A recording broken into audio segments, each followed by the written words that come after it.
I have 8 children. We are living in a tent. There is water on top of the tent and the ground is damp. We are asking for tents and they don't give tents to us. I have 3 grandchildren. One of them is 3 months old and the other one is 1 year and a half. When the powerful 7.8 magnitude earthquake hit southeastern Turkey at the beginning of February, the country was changed forever. Since that fateful morning, those that were affected have done whatever they can to try and piece their lives back together. But tough questions are now being asked across Turkey. Was the state's response to the earthquake adequate? Why did so many buildings that were built in a known high-risk earthquake area collapse with such ease? And can the country move forward under President Erdogan's leadership? Or is it time for a change? I'm Hugo Goodridge, and you're listening to The New Arab Voice.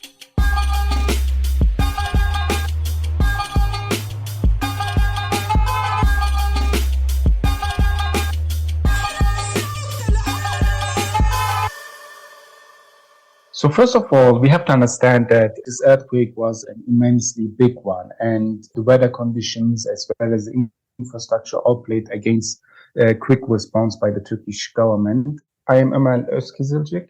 Amar is a foreign policy and security analyst based in Ankara. The recent twin earthquake that hit the southeastern region was immense. So far, the death toll across both Turkey and Syria has passed 50,000. with the majority of these deaths happening in Turkey. In the first 1.5 days, there were some issues, difficulties, and also some response which came a bit too late. And this issue was also acknowledged by the Turkish President Recep Tayyip Erdoğan as well. On February 8th, one resident of Kahramanmaraş made a desperate plea. Please help Kahramanmaraş. We are on Ebra residence. We're in B block. There is no work.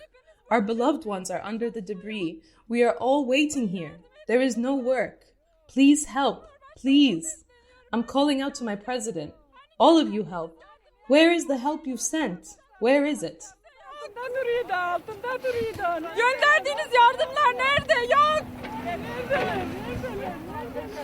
Eventually, help did come to the affected areas, but aid efforts were greatly hindered. So we see that there were three main difficulties why the aid was late on the first 1.5 day.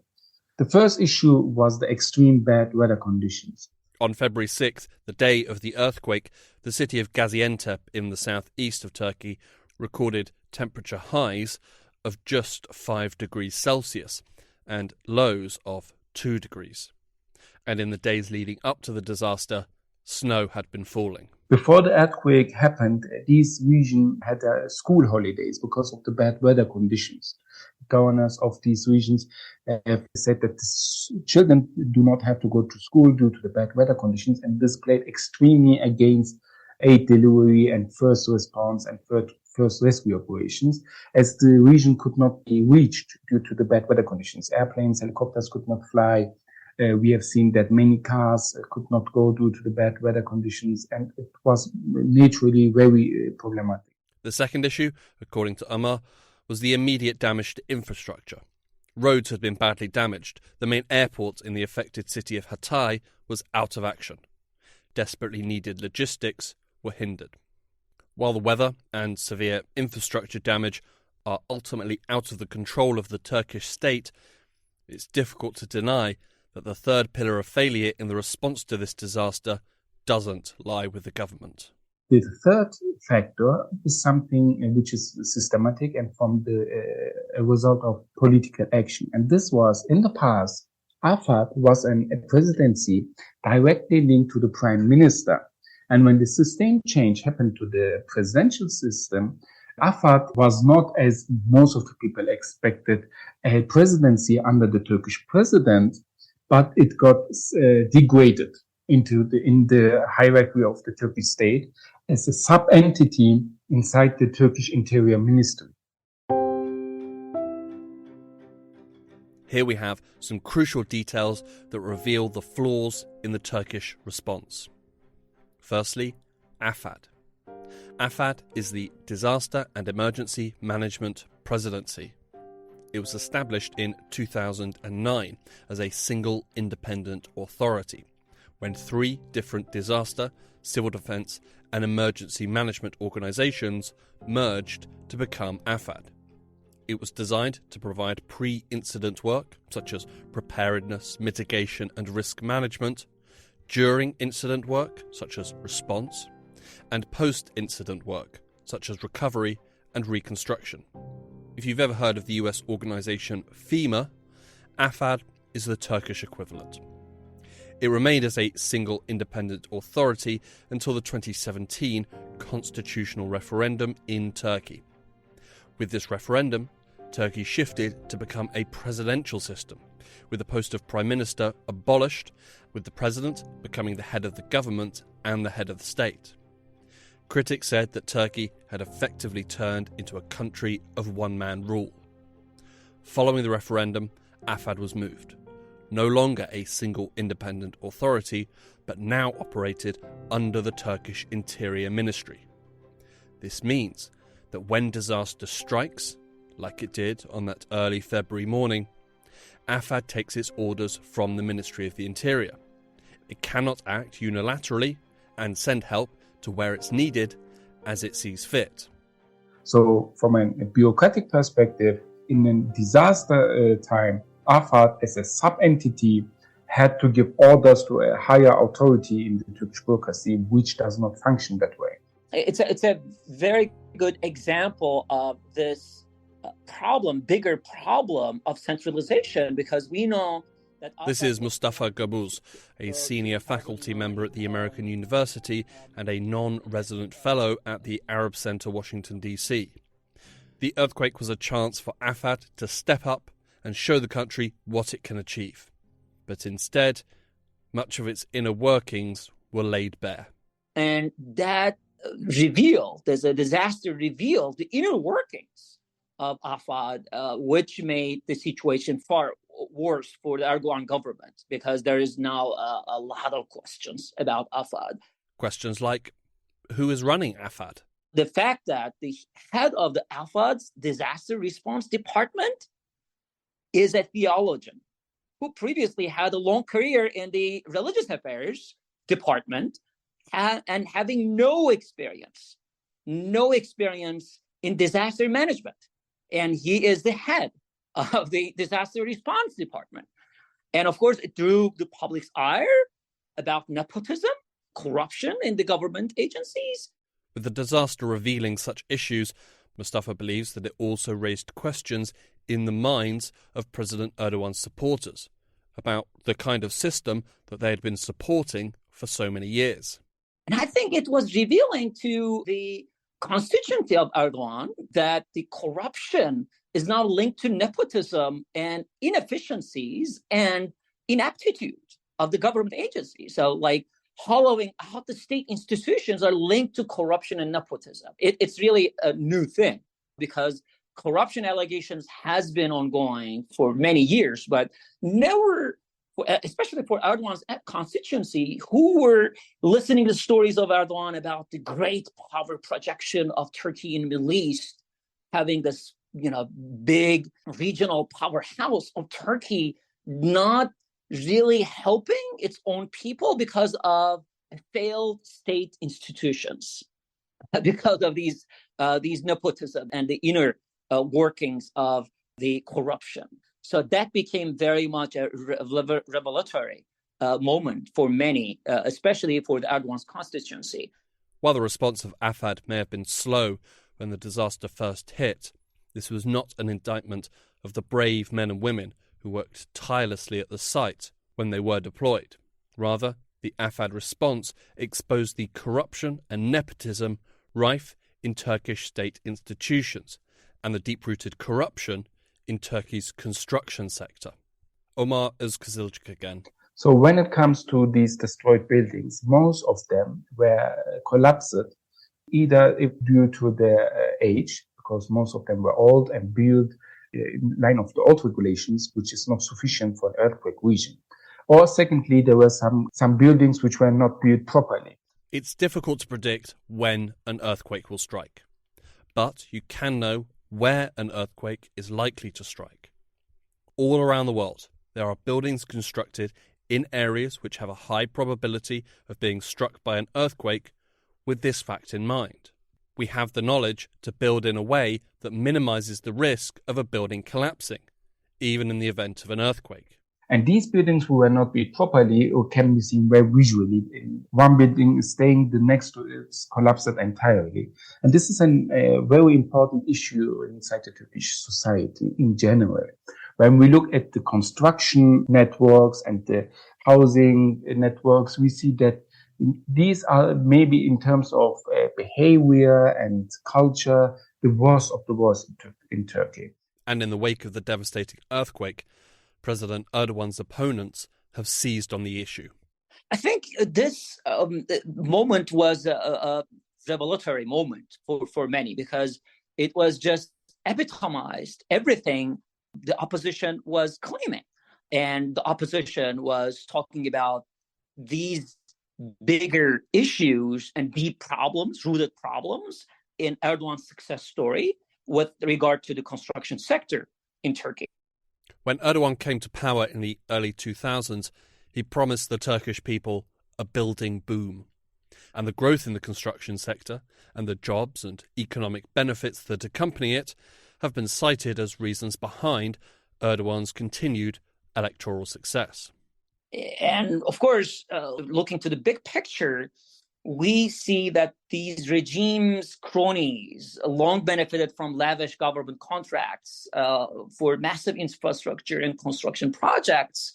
They're very much protected, very much empowered by the government. And it was also very much the base of its government's own benefit, because the regime's cronies getting these contracts are also media tycoons that would make the pro-government media for under Erdogan. So the propaganda arms machines. So these people are very much also making the regime powerful and strong. And again, at the expense of environmental and societal costs, they were very much protected. It's a vicious circle. The government hands out lucrative building contracts, and in turn, they are given positive coverage, ensuring that more power can be secured by the government so that they can hand out more contracts. And while there are plenty of well-constructed buildings in Turkey, recent events have shown that there is an unacceptable amount that do not meet the required standards. It's fair to ask how so many buildings that did not meet standards were given permits. Why was no one sounding the alarm? The depressing truth is, they did sound the alarm, but no one listened. Scientists warned Erdogan government to do some action in Maraş and other cities about code violations, about new buildings on fault lines, right? And telling that an earthquake is coming. With these warnings in hand, this could have been the moment to fix the buildings, get them up to code, and as best as they can, ensure that they are safe for the people living inside them. And what they did is actually putting amnesties for the code violations. And the numbers are now around 300,000 buildings across affected earthquake zone received construction amnesties. 300,000 buildings. These amnesties are legal safety exemptions in exchange for a fee. So people are getting these amnesties from the government and paying money to the government. And we know that the government gathered billions of dollars through these amnesties. And of course, they also said that they resolved citizens' problems. It was also an electoral campaign for Erdogan to say, we solved our citizens' problems through these amnesties. Faced with the warnings that an earthquake was going to come, and with the knowledge that the buildings were not suitable for an earthquake-prone area, the Turkish government opted to sell the lives of the citizens, and then frame the transaction as a remedy to the problem. But the buildings remained. Families lived in those buildings until the inevitable. we see that this is something which surpasses political differences, political parties. These issues in terms of corruption and improperly built buildings is something which is very deep rooted in some issues inside the Turkish society. And I'm not quite optimistic that this earthquake will be enough to change this bad culture in the Turkish society in terms of construction and housing. While the Turkish government has accepted that they certainly could have acted quicker, they have not accepted that there are faults in the system. The government is changing its frame. It's not that government is claiming to be swift and ready and such, but rather they say this is a disaster of the century, and repeatedly saying it. And that frame is revealing a purposeful strategy from the government side to highlight that it's not possible to be ready for a disaster like this.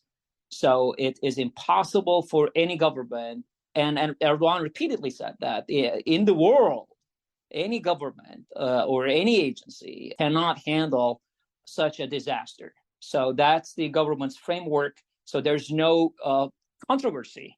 With both presidential and parliamentary elections slated for this year, there is an opportunity for the public to let their leaders know how they feel about what the earthquake has exposed.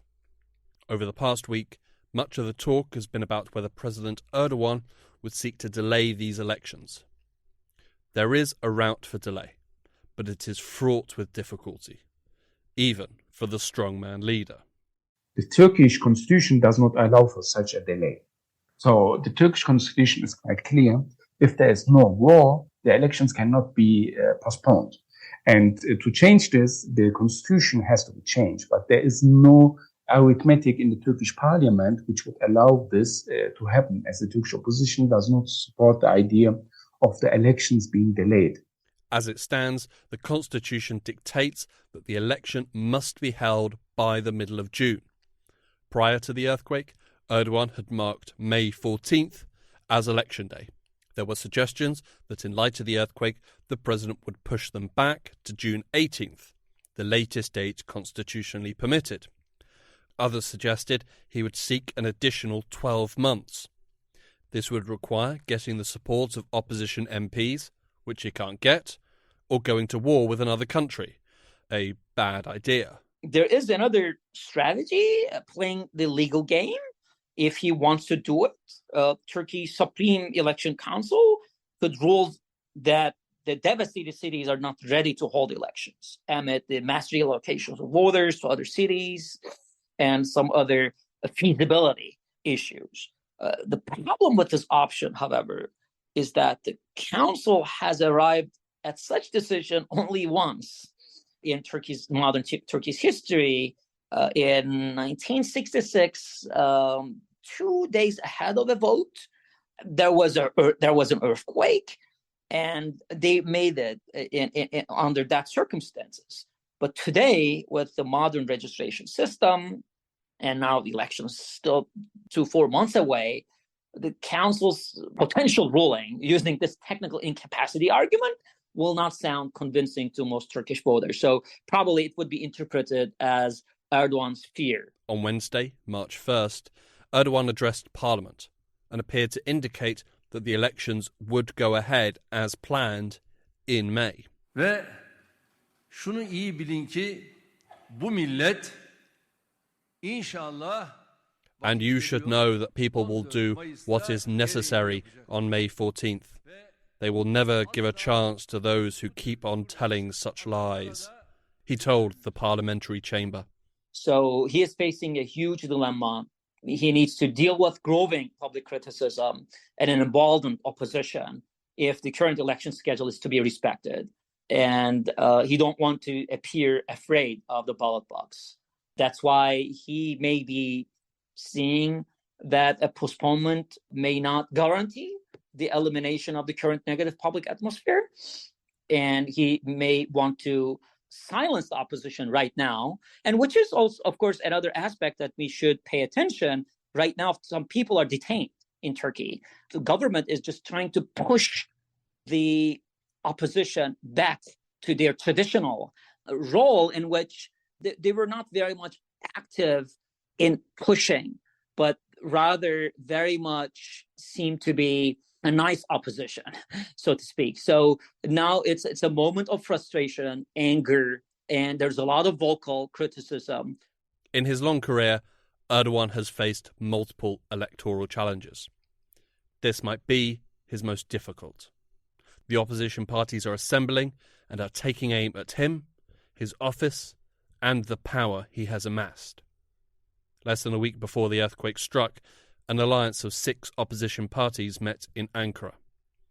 Faik Ostriak, a spokesperson for the opposition CHP, addressed the room. Kontrolsüz güç değildir, felakettir. Uncontrolled power is not power, it's a disaster. Our nation has seen this by living under the arbitrary, ruleless administration that is called the presidential government system. This administration has become a problem of survival for our state. For this reason, the Nation Alliance calls for a libertarian, democratic, fair, and strengthened parliamentary system that ensures the separation of powers instead of this bizarre system that recognizes no rules. Adil, güçlendirilmiş parlamenter sistem diyor. With the upcoming election, there's a possibility that Erdogan's rule could end the same way it started. In August 1999, a 7.6 magnitude earthquake hit northwestern Turkey. When we think about 1999 Izmit earthquake, the earthquake at that time revealed incapacitated state institutions and widespread corruption led by the Turkish military elite and their cronies at that time. And it was the root causes of the economic crisis of 2001. It was a huge financial crisis that led to collapse of Turkey's entire banking system.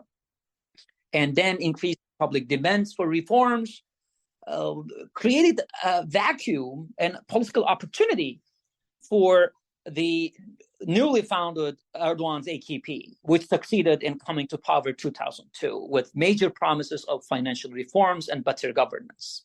So Erdogan, who rose to power with that context, now facing a significant test of his decades-long political career, perhaps the biggest ever test, because the recent earthquakes have exposed widespread inaptitude and incapacitated state institutions, corruption, and nepotism. It's a very similar revelatory moment, and just hitting months before the critical presidential and parliamentary elections, it's understandable why Erdogan is so furious.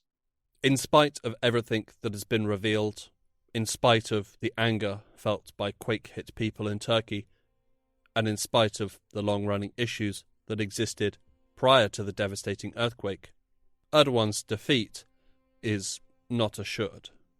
It will likely be the most difficult electoral challenge he has ever faced, but the Turkish president is an experienced and wily political animal. Nothing is guaranteed.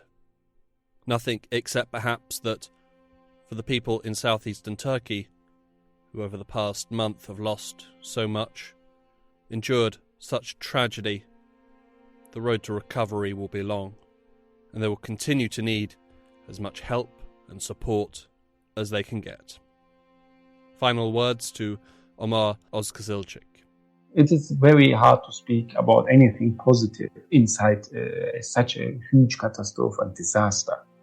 But it is positive to see that how much the Turkish people have shown solidarity with their Turkish citizens in this region, and how much of an aid was sent from all across Turkey. There wasn't one single city inside Turkey who were not engaged and involved massively in collecting and transporting aid to this earthquake region. And we see that the solidarity inside among all of the Turkish society is very high. And the earthquake in this region did not only stop the life in this part of Turkey, but across all of Turkey, as everyone was heavily engaged in collecting aid, transporting aid, or even going to this region and volunteering and helping these people in the region. And we have seen that especially the Turkish youth, which were regularly criticized in the Turkish public, have been very active in helping and providing aid, and which shows that also the Turkish youth is a generation on which we can trust our hopes.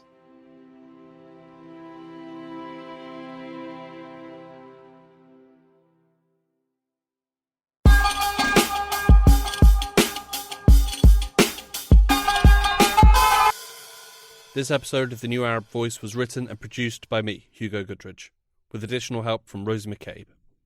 Our theme music was by Omar El Phil. The New Arab Voice will be back next week. Until then, you can find all our previous episodes on all major podcast platforms. You can also check out our Instagram page and Twitter account, both at The New Arab Voice, for additional content. We also have a weekly newsletter, which you can sign up for. Find the link in the show notes. You can subscribe to the podcast so you never miss an episode, and you can also rate and review, which helps us spread the word. Don't forget to follow The New Arab on Facebook, Twitter and Instagram for all the latest news, analysis and opinion from the region.